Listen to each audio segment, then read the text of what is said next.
جی اچھا جی، ذرا زیادہ منٹ گزرے نہیں. جو آپ نے سوال پوچھا تھا وہ یہ تھا کہ میاں نواز شریف نے سیاست کرنی ہے تو یہاں آ کے کریں, صحیح, لندن میں بیٹھ کے کیوں کرنا چاہتے ہیں؟ آگے سے ماشاء اللہ یہ دیکھیں جواب کس پہ آیا کہ جی وہ ویکسین کا کیا ہو گیا, اور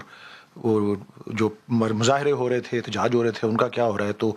میں نہ کوئی اور بات شروع کر دوں کہ جی ہم نے کیا کیا کچھ کیسی اکانومی تھی اور کس طرح بارودی سرنگیں انہوں نے ڈالی ہوئی تھیں, کس طرح ہم نے اس کو ریسکیو کیا, اور کس طرح سوائے ایک چیلنج کے جو بھی آدھی سے زیادہ عبور ہو گئی ہے جو کہ انفلیشن ہے, باقی ساری چیلنجز کو اور کیسے کیسے ہماری اچیومنٹس ہیں, میں اس پہ شروع کر دوں یا میں پھر ان کے جواب دوں. سب سے پہلے تو یہ ہے جی کہ دنیا کے بہت سے ملکوں میں ہماری مثالیں دی جاتی رہی ہیں پچھلے ایک سال میں کہ پاکستان نے جس طرح اپنے کورونا کو مینیج کیا, نمبر ایک. نمبر دو, لیری سمرز جو کہ امریکہ کے وزیر خزانہ بھی رہے ہیں اور ہارورڈ یونیورسٹی کے صدر بھی رہے ہیں, انہوں نے تو پچھلے سال بیان دیا تھا کہ جی اگر ٹرمپ ایڈمنسٹریشن اس وقت ہوتی تھی کہ اگر ٹرمپ ایڈمنسٹریشن نے وہ اقدامات لیے ہوتے جو پاکستان کی گورنمنٹ نے پرائم منسٹر عمران خان کے پالیسی کے تحت لیے ہیں کورونا کے حوالے سے, تو $10 ٹریلین کا ہم کو فائدہ ہوتا. لیکن ابھی تو سچویشن ڈفرنٹ ہے نا, یہ پچھلے سال کی باتیں ہیں. میں پچھلے سال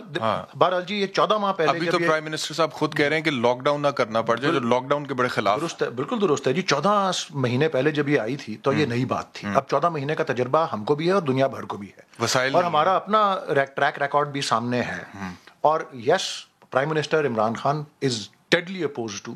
ا کمپلیٹ لاک ڈاؤن, جس کو آپ کلی ایک لاک ڈاؤن کہتے ہیں. اور کل انہوں نے اپنے بیان میں بھی یہی کہا کہ جی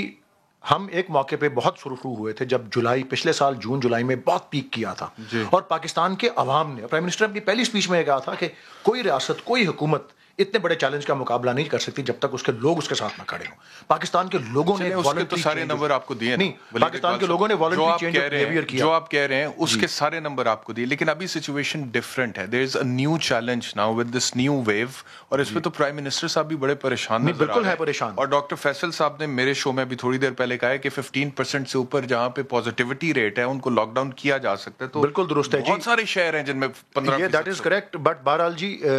یہ جو